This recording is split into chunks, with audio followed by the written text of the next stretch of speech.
The massive doors of the Galaxy Council chambers slid open with a sound that echoed through the vast hall. Haiyan stepped inside. His black diplomatic suit a stark contrast to the colorful robes and bioluminescent skin of the alien delegates surrounding him. He had been to this chamber 100 times before, but today felt different. Today, the air itself seemed to carry a threat. The council chamber was enormous, built to accommodate beings of all shapes and sizes. Some delegates floated in containment fields, others sat on specialized platforms, and a few existed as pure energy contained in crystalline vessels. At the center of it all sat Counselor Vexstar, a being whose species had ruled this council for over 2 million years. His form was vaguely humanoid, but covered in what looked like living metal that shifted colors with his emotions. Right now, those colors were a deep, angry red dot.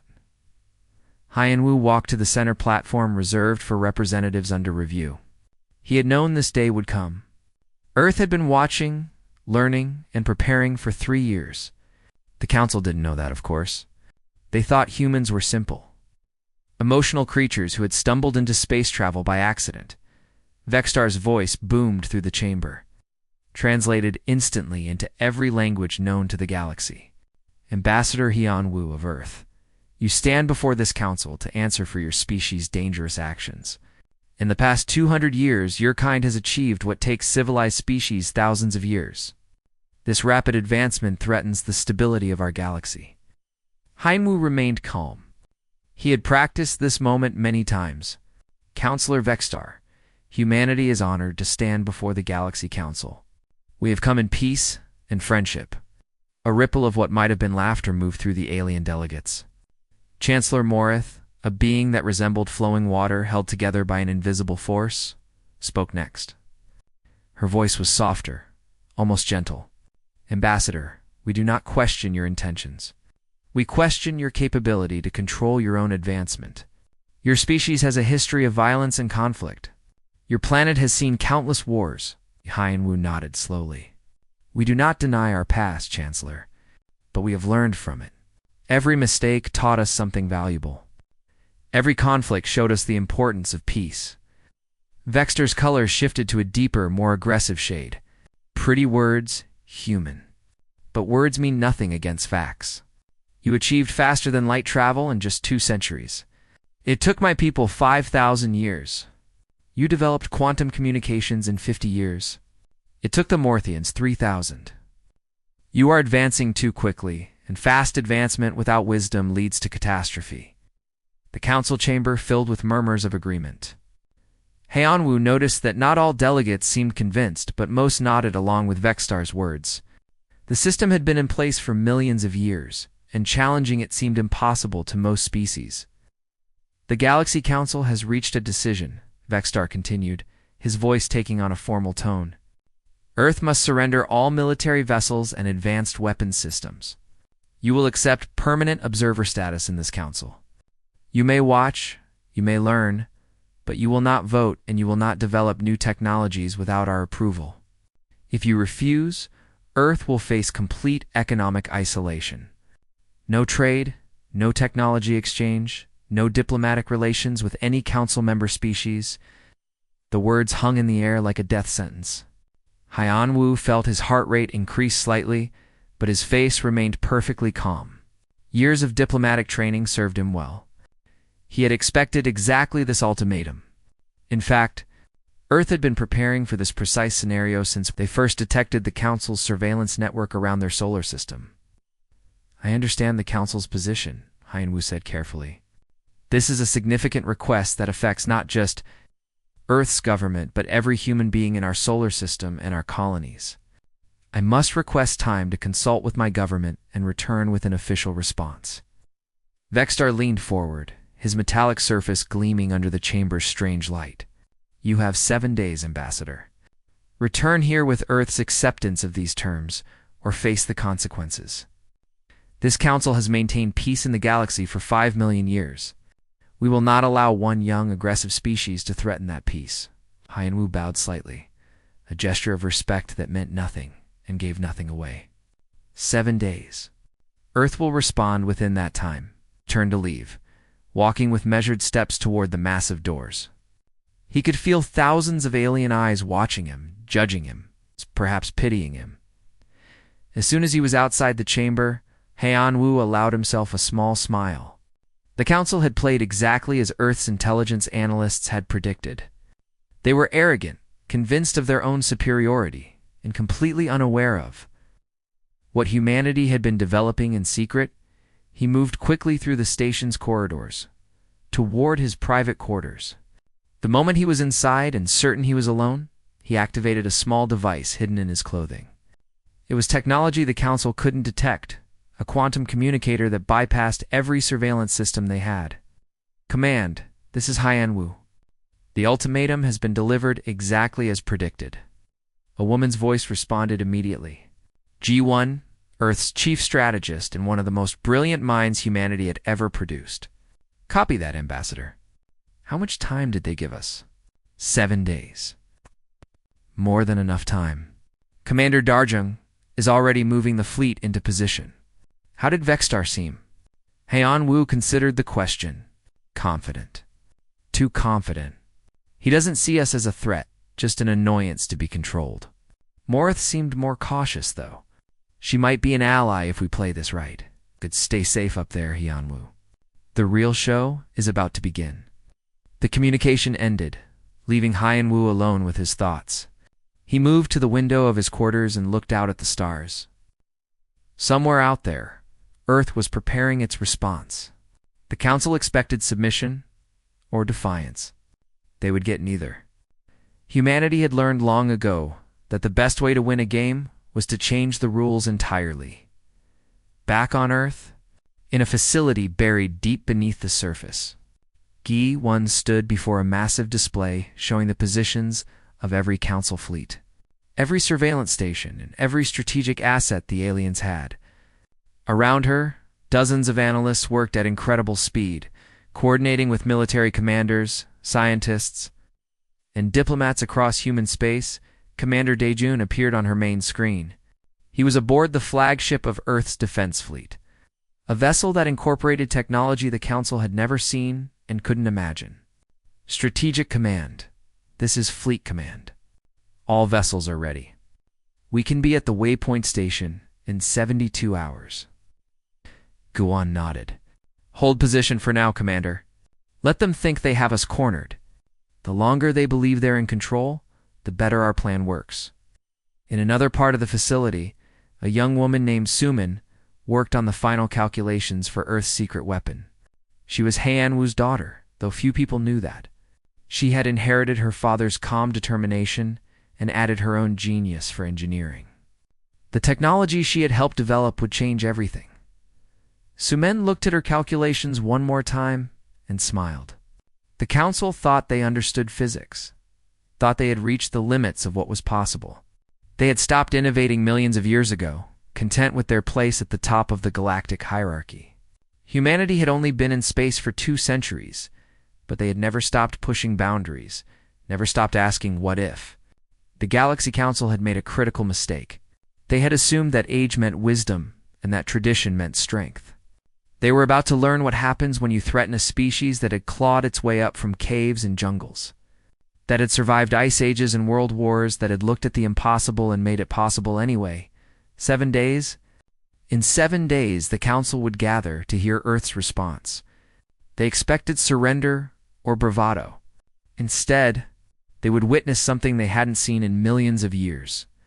Someone who refused to play by their rules. Haiyan-Wu looked out at the stars one more time before closing the window shade. Somewhere out there, his daughter was preparing humanity's answer. Somewhere out there, fleets were moving into position. And somewhere out there, other young species watched and wondered if anyone would ever challenge the ancient powers that controlled the galaxy. They were about to get their answer. Guan stood in the center of the Global Defense Headquarters, watching dozens of screens display information from across human space. The room hummed with quiet activity as analysts worked at their stations, coordinating what might be the most important operation in human history. She had been awake for 36 hours straight, but her mind remained sharp. There was too much at stake for fatigue. The door opened and 5 people entered the secure conference room. These were Earth's crisis team, the best minds humanity could gather. There was General Park, who had spent 40 years in military service. Dr. Yuna, who understood alien psychology better than anyone alive. Minister Taehyun, who handled Earth's economy and trade. Captain Bo Young, an intelligence officer who had spent years infiltrating Council information networks.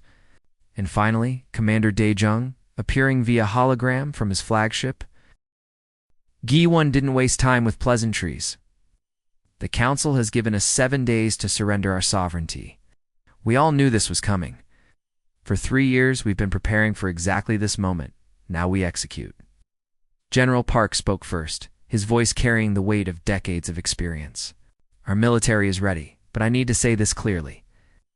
The Council's combined forces outnumber us 1,000 to 1. If this turns into open warfare, Earth loses. Which is why we're not going to fight a war, G1 replied. She pressed a button, and the main screen changed to show the Galaxy Council's structure.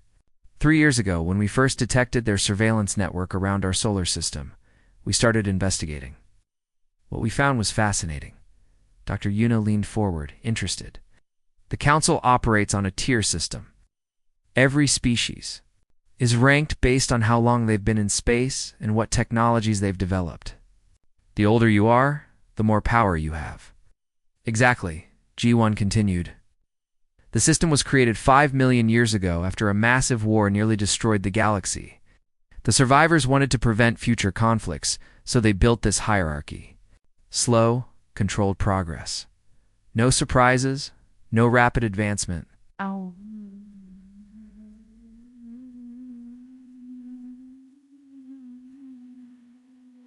Minister Taehyun shook his head. But that system punishes innovation. It keeps young species under the control of old ones forever. That's the point, Captain Bo Young added. We've discovered that at least 15 species tried to challenge the Council in the past 1,000,000 years. Every single one was either forced into submission or mysteriously disappeared from the records. The room fell silent for a moment.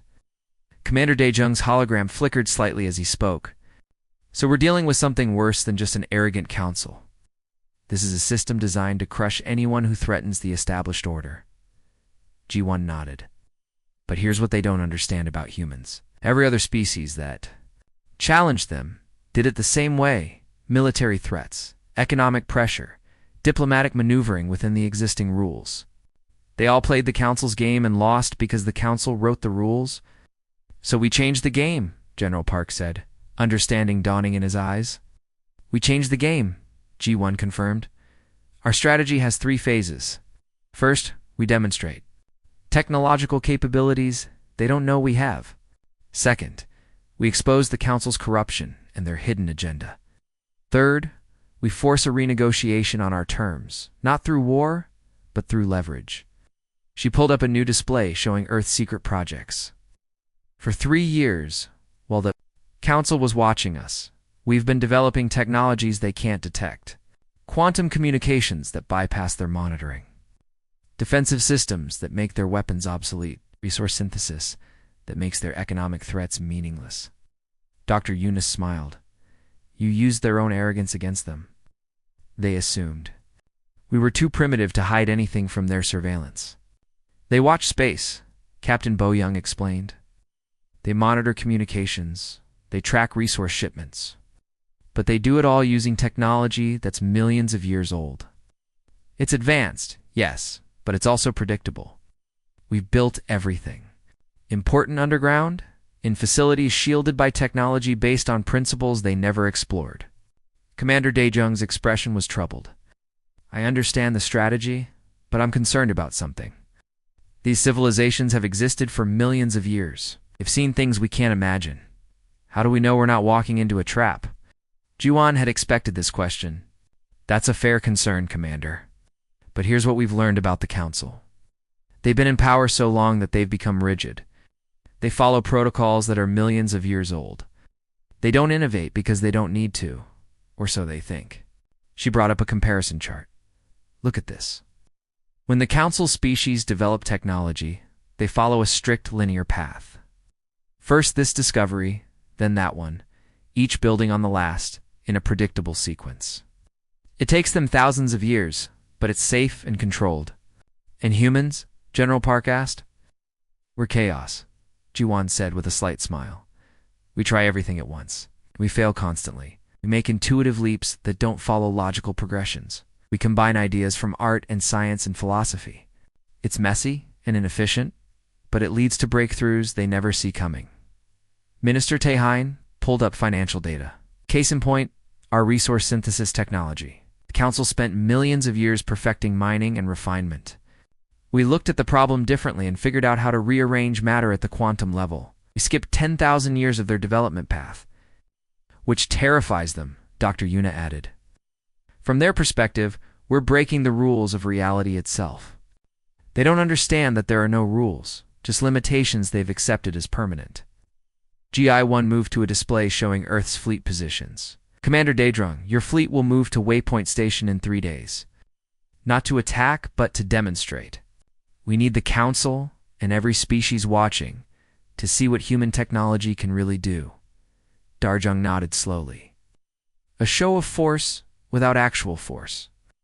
Make them realize they don't understand what we're capable of. Exactly.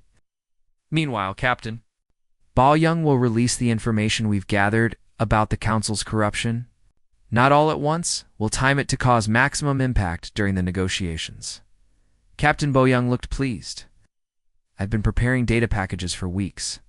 Evidence of technology suppression, records of species that were erased from history, financial documents showing how the Council manipulates resource distribution to maintain power. When this goes public, it's going to shake the entire galaxy. General Park stood and walked to the main display, studying the fleet positions. This is risky. We're betting everything on the hope that other species will support us against the Council. It's not just hope, Dr. Yuna corrected.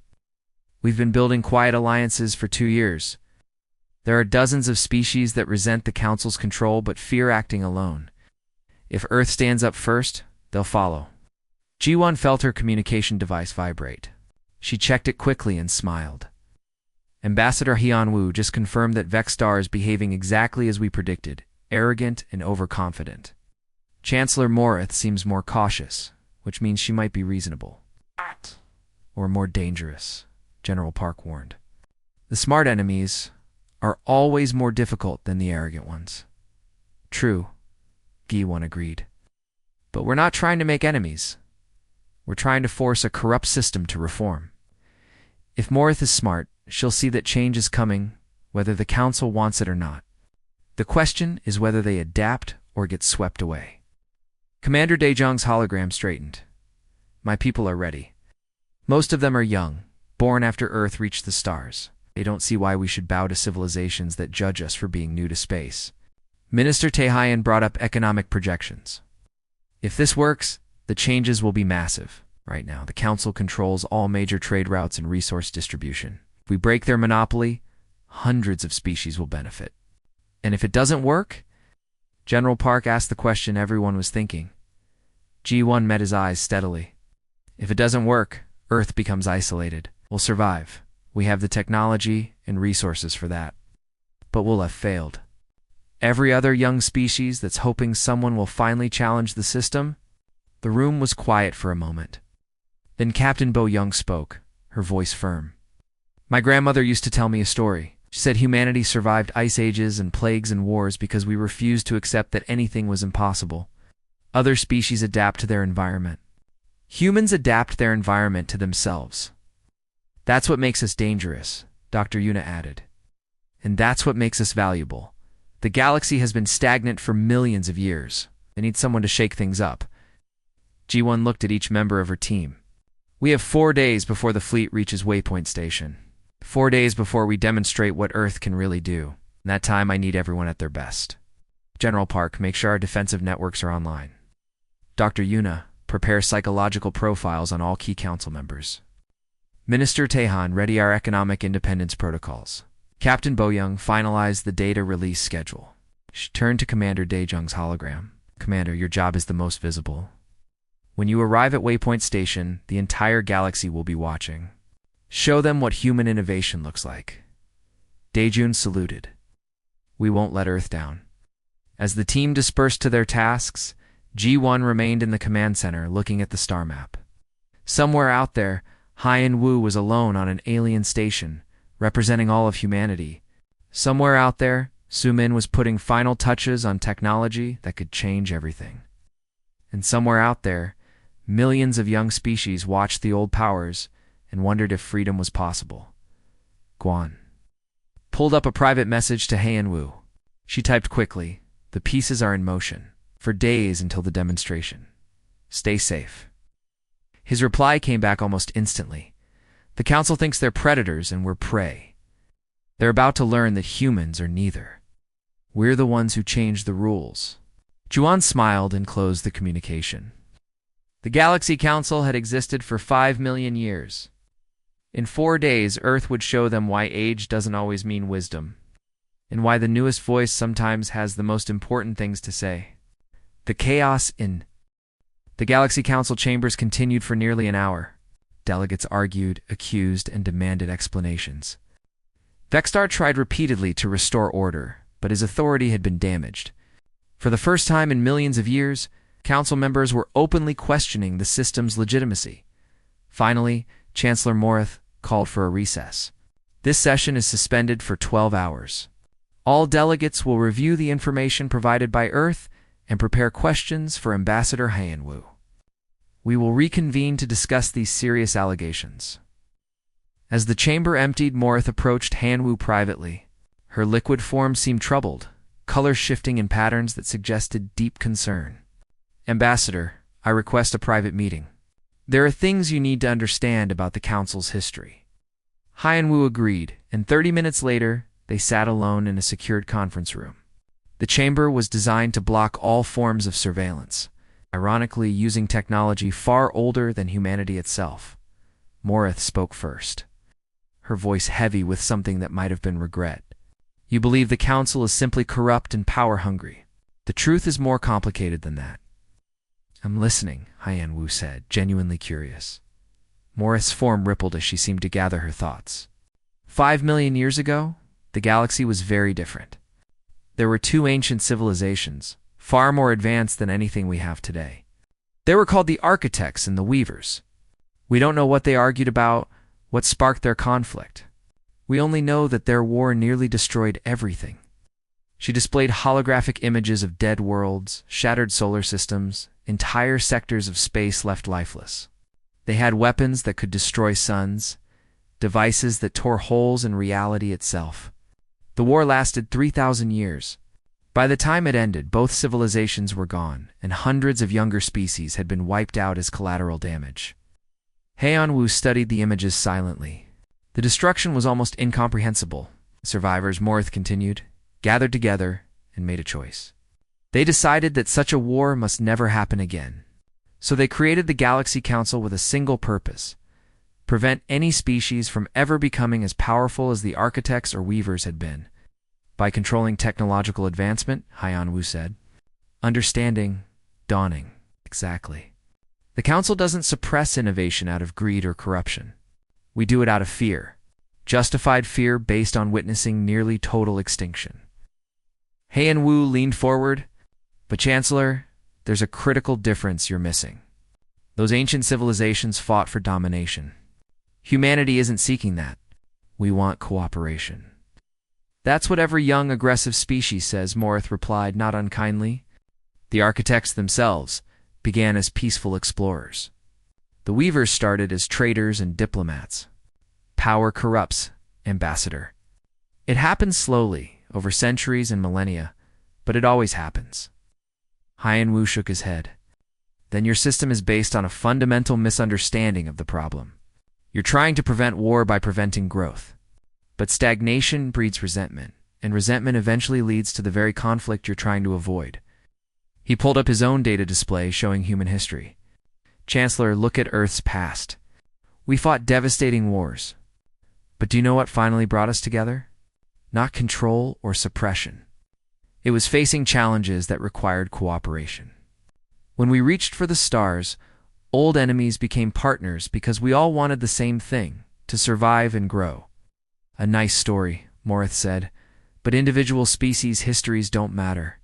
What matters is preventing galactic-scale catastrophe." "And how has that worked?"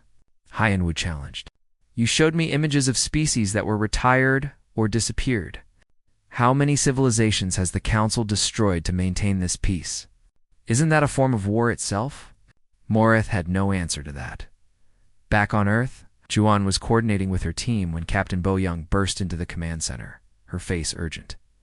Ma'am, we've intercepted Council military communications. They're positioning asset seizure teams near our solar system. Giyuan felt her heart race, but kept her voice steady. Show me. The displays showed Council vessels moving into positions around Earth's outer colonies. They weren't attacking, not yet, but the intent was clear. If Earth didn't back down, the Council was prepared to take action. This is exactly what we predicted, G1 said calmly. They're showing force to make us afraid. General Park, are our defensive networks online? Fully operational, Park replied. The Council's ships can't detect them yet. They're using standard approach patterns, probably expecting minimal resistance. Gi-1 made a decision. Let them come. Don't activate defenses until they're fully committed. I want every Council vessel inside our security perimeter before they realize what they've walked into. Minister Taehain looked nervous. G1, if this goes wrong, they could bombard Earth from orbit. They won't, G1 said with certainty, because that would prove they're the aggressors. The entire galaxy is watching right now. If the Council attacks Earth for refusing to surrender, every young species in the galaxy will see them as the tyrants they've become. On Waypoint Station, Sumin had arrived to provide technical support for the negotiations. She was young, only 26, but her understanding of the technologies Earth had developed was unmatched. She sat in a small room adjacent to where her father was meeting with Morith. Reviewing calculations and preparing for the final demonstration, her communicator chimed. It was Commander Daejun. Sumin, we're detecting Council vessels moving toward Earth. Your mother wants to proceed with the defensive demonstration. Are you ready? I'm ready, Sumin replied. The energy matrix is calibrated and stable. When they get close enough, we can activate it. Good, your father is trying to reason with them, but we need to be prepared for the possibility that reason won't work.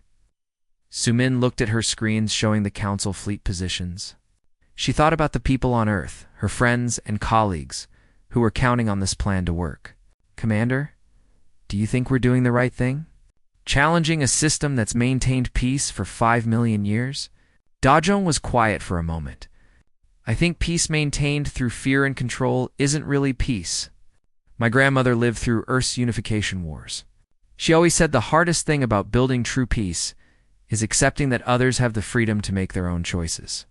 Even choices you disagree with. The Council never learned that lesson. Back in the conference room, Hyanwu was showing Morith's data from Earth's intelligence network. Chancellor, look at this information. Over the past million years, the Council has identified 47 species that showed rapid technological advancement. Of those, 32 were forced into protective status, which is just another term for permanent subordination. 15 disappeared entirely from the records. Morith examined the data, her form growing more agitated. I was not aware of all of these cases, because the information is classified, Hyanwu said, controlled by the Council's inner circle. Chancellor, I don't think you're corrupt. I think you genuinely believe in the system. But the system itself has become what it was meant to prevent, a controlling empire that uses force to maintain power. Even if what you say is true, Morith argued, what's your alternative? Let every species develop whatever weapons they want. That path leads to the same catastrophe we've spent 5 million years avoiding, Hyanwu said. Our alternative is partnership based on mutual trust and ethical guidelines that everyone agrees to. Not rules imposed by the powerful on the powerless. Earth isn't saying there should be no standards or restrictions. We're saying those standards should be developed cooperatively, not dictated from above. His communicator buzzed with an urgent message from G1. He read it quickly, and his expression grew serious. Chancellor, I need to tell you something. Your Council has positioned military forces around Earth's solar system. They're preparing to seize our assets if we don't surrender. Morith looked genuinely shocked. I was not informed of this action. Vexstar must have authorized it without full Council approval. Which proves our point, Hyan Wu said. The system concentrates power in the hands of a few, who then use that power to enforce their will on others. This is exactly the kind of behavior that leads to resentment and eventual conflict. He stood and walked to the window, looking out at the stars. Earth detected your forces 3 days ago. We've allowed them to approach, to position themselves exactly where they think they need to be. We could have stopped them at any point, then why didn't you? Morith asked. Because we're not trying to start a war, Chancellor. We're trying to prove a point. In a few hours, when your forces are fully committed, Earth will activate our defensive systems. Your vessels won't be harmed, but they'll discover they're completely surrounded by defenses they never detected. They'll realize that any attack on Earth would fail, and that we could have destroyed them but chose not to. Morith's form shifted to colors that suggested deep thought. You're demonstrating restraint. You're demonstrating that power combined with wisdom is stronger than power combined with fear. Earth has the capability to fight, but we'd rather not. We'd rather build a better system where force isn't necessary. An aide rushed into the room, clearly agitated. Chancellor, Ambassador, you need to see this. Multiple species are releasing statements supporting Earth's position. Korthians, the Balaxians, the young Trevion civilization, they're all demanding council reform. Hyan Wu checked his own communication device and saw messages from dozens of species. Captain Boyoung's information release had done exactly what they'd hoped. Species that had silently resented the Council's control for centuries were finally speaking up. Morith read the statements, and her form seemed to sag. This is unprecedented. The Council is fracturing. It's not fracturing, Hyan Wu corrected gently, evolving. Damn. Change is difficult, Chancellor, but it's necessary. You can either help guide that change towards something positive, or resist it and watch everything collapse. A priority alert flashed on both their devices. Vexstar was calling for an emergency full council session. The vote on Earth's status would happen tomorrow, but now it wasn't just about Earth anymore. It was about the future of the entire galactic order. The Galaxy Council chambers had never been this full. Every species that had a representative wanted to be present for what everyone knew was a historic moment. The vote on Earth's status had transformed into something much larger. A referendum on the Council's entire system of governance. Hyan Wu stood at the center platform, feeling the weight of billions of watching eyes. Across human space, in colonies and settlements, and on Earth itself, people gathered around screens to witness this moment. His daughter Suman sat in the gallery above, her young face serious but confident. Vexter called the session to order, but his usual commanding presence seemed diminished. The past day had damaged his authority severely. This council will now vote on the Earth question. But first, Ambassador Hyan Wu has requested one final presentation. Thank you, Counselor, Hyan Wu said. He gestured toward the gallery. I'd like to yield my time to someone who represents humanity's future. My daughter Suman will present Earth's final proposal. Suman walked down to the main platform. At 26, she was probably the youngest person ever to address the full Galaxy Council. She showed no fear, only calm determination. Her generation had grown up knowing they were part of something historic. Honored delegates, Suman began, her voice clear and strong. I'm not a politician or a military commander. I'm an engineer. I solve problems. And I'm here to show you how Earth proposes to solve the galaxy's biggest problem, the gap between the powerful and the powerless. She activated a holographic display that filled the center of the chamber. It showed a complex energy matrix, beautiful and intricate. This is humanity's greatest achievement so far. We call it the quantum synthesis matrix. It can produce clean, unlimited energy by tapping into the quantum foam that underlies all of space itself. Gasps and murmurs filled the chamber. Several delegates leaned forward, examining the display with intense interest. With this technology, Suman continued, resource scarcity becomes a thing of the past. No species would need to fight over energy sources or raw materials. Everyone would have access to what they need to grow and develop. Vexstar stood abruptly. Do you expect us to believe Earth will simply give away such valuable technology? It's not give away, Suman corrected. Shh. This technology could change everything, Counselor.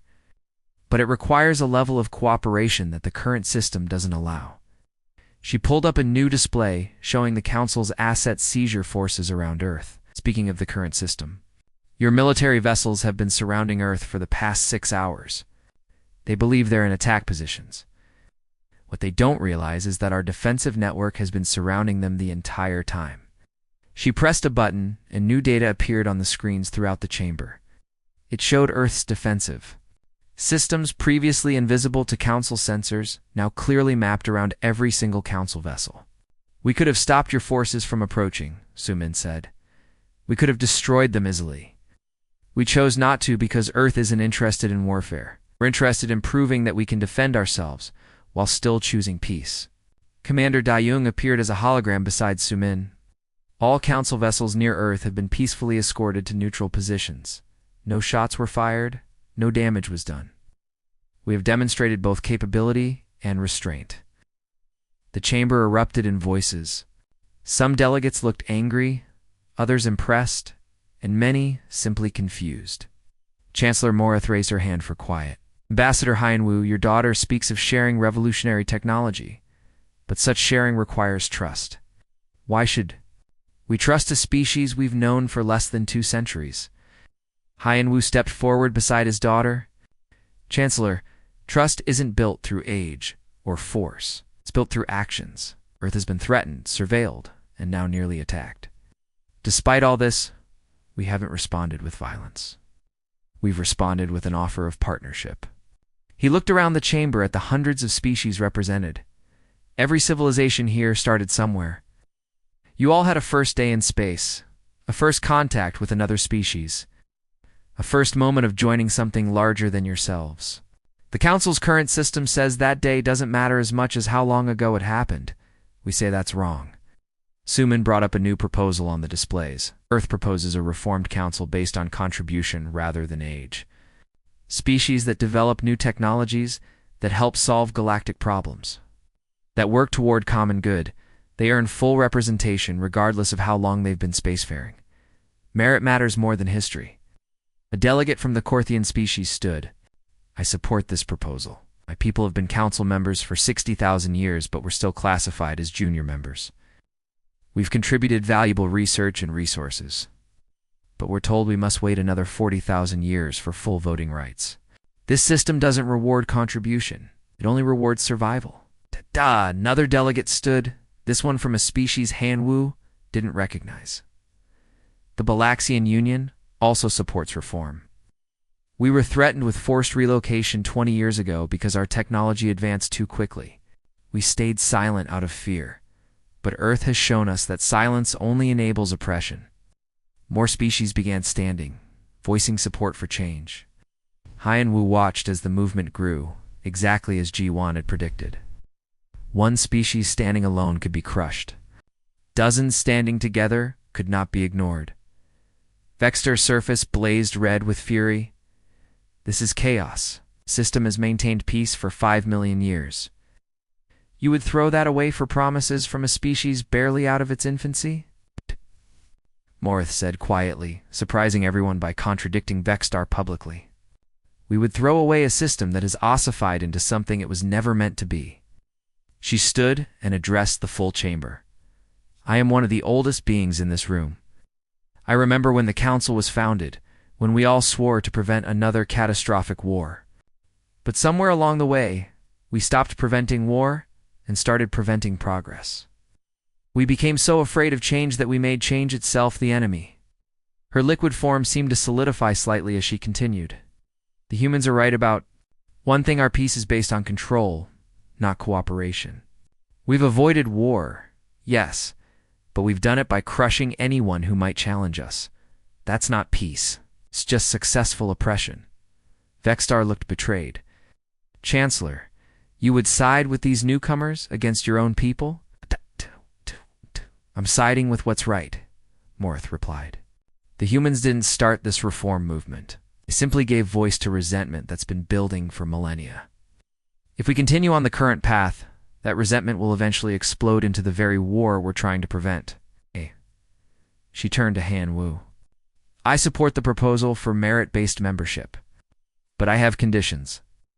Earth must agree to ethical guidelines for technology development. No weapons of mass extinction, no reality-breaking experiments, no actions that could endanger other species. We agree to those conditions, Hyan-Wu said immediately. In fact, Earth proposes that all species agree to them, including current council members. If the rules apply to everyone equally, they're not oppression, they're cooperation. Vexstar made one last attempt to maintain the old order. I call for an immediate vote on the Earth question. Surrender of military assets and observer status, as originally proposed. I counter that motion, Morith said. I propose a vote on comprehensive council reform, including the merit-based membership system Earth has outlined. The chamber descended into procedural debate about which motion should be voted on first. Finally, a compromise was reached. They would vote on reform first, then on Earth-specific status. The voting process took hours. Each species had to formally register their position, and with over 300 member civilizations present, the process was slow. Hyan-Wu watched the numbers climb on both sides, unable to predict which way it would go. Su-Min stood beside her father, and he felt her hand slip into his. Whatever happens, we did the right thing, she whispered. I know, Hyan-Wu replied. Sometimes doing the right thing isn't about winning, it's about standing up. Finally, the last vote was registered. The results appeared on displays throughout the chamber. The reform proposal had passed by a margin of 63% to 37%. It wasn't unanimous, but it was enough. The chamber erupted in chaos again. But this time, it was mixed celebration and protest rather than pure confusion. Species that had supported reform were celebrating. Those who had opposed it looked stunned. Many in the middle simply seemed relieved that change had finally come. Vexstar stood. For a moment, Hyan-Wu thought he might refuse to accept the results. But then the old councilor's colors shifted to a resigned blue. The council has voted. Reform will proceed. But I say this as a warning to all of you. Change is dangerous. You may live to regret this day. We may look back on it as the day the galaxy finally grew up, Hyan-Wu replied not unkindly. The second vote on Earth's status was almost anticlimactic. With reform approved, Earth was granted full membership with all rights and responsibilities. No surrender of assets, no observer status, true partnership. As the session ended and delegates began filing out, dozens of species approached Hyan-Wu and Su-Min. Some wanted to thank them, others to arrange technology exchanges, and still more to simply express support for what Earth had accomplished. Commander? Daejung contacted Hyan-Wu privately. The Council's forces have fully withdrawn from Earth's solar system. They're being very polite about it, actually. I think we made our point. Good, Hyan-Wu replied. Order the fleet to stand down and begin normal operations. The show of force is over. Now comes the harder part. Actually building the new system we promised. Back on Earth, G1 stood in the command center, watching news feeds from across the galaxy. The story of Earth's challenge to the Galaxy Council was spreading rapidly. Some outlets praised humanity's courage. Others warned about the chaos that might follow, but everyone agreed that something fundamental had shifted. Minister Taehan appeared beside her. The economic implications are massive. Dozens of species are already requesting trade agreements and technology partnerships. Earth's going to be very busy. Good, G1 said. Idle hands and all that. Besides, this was never just about Earth. It was about creating a galaxy where everyone has the opportunity to contribute and grow. 6 months later, Waypoint Station hosted the first Innovation Summit. Young civilizations from across the galaxy gathered to share technologies and ideas freely, without fear of council suppression. Human engineers worked alongside species that had been rivals months before, combining different approaches to solve common problems. Hyan-Wu stood in the observation deck, watching the activity below. Morith approached, her liquid form seeming more relaxed than he'd ever seen it. You know, she said, I expected your revolution to be bloodier. Hyan-Wu smiled. Humanity learned a long time ago that the most powerful weapon is an idea whose time has come. We didn't need to fight the council, just needed to prove there was a better way. And now? Morith asked. What's next for humanity? We keep growing, keep learning, keep pushing boundaries, Hyan-Wu replied. But now we do it alongside other species, sharing what we learn and benefiting from what they share with us. That's the galaxy we wanted to create. He watched as Suman explained some complex technical concept to a group of alien engineers, all of them engaged and excited. My daughter's generation won't even remember a time when the galaxy was divided between the powerful and the powerless. To them, this cooperation will be normal. That's how you really change a civilization, not by forcing it, but by making the change so natural that people can't imagine going back. Morith rippled with what might have been laughter. You humans are either very wise or very lucky. I'm not sure which. Can't it be both? Qianwu asked with a grin. In the council chambers where humanity had nearly been forced into submission, new debates raged about how to implement the reformed system. Some species adapted quickly, others resisted, but the direction was clear. The galaxy was changing, becoming more dynamic, more innovative, and more cooperative. Earth hadn't conquered the galaxy. They had done something far more human. They had inspired it to believe that change was possible. And across the stars, young civilizations looked at what humanity had achieved and dared to dream bigger than ever before. The old council had maintained peace through control, measuring success by the absence of war. The new council would pursue peace through partnership, measuring success by the presence of cooperation. It was messier, riskier, and required constant work. But it was also more honest, more just, and ultimately more human. Haiyan-Wu received a message from G1 back on Earth. It was simple, but meaningful. Well done. Now comes the hard part, living up to the system we created. He smiled and typed back. That's always been the human way. We dream impossible dreams, achieve them against all odds, and then immediately start working on the next impossible dream. The galaxy had spent millions of years believing that progress meant following the established path, Earth had reminded everyone that sometimes progress means creating an entirely new path. And as human ships, bearing their message of hope and partnership, spread throughout the galaxy, other species began to understand what humanity had known all along. The future wasn't written by the oldest or the strongest. It was written by those brave enough to believe it could be different and determined enough to make that belief real. Earth had struck back not with weapons, but with an idea. And that idea was spreading across the stars, changing everything it touched. The Galaxy Council, once left speechless by Earth's challenge, now buzzed with the voices of species who had finally found the courage to speak up. And at the center of it all, humanity stood not as conquerors or rulers, but as partners, who had simply asked one question that changed everything. Why should things stay the way they've always been? The answer, it turned out, was that they shouldn't. And the galaxy would never be the same.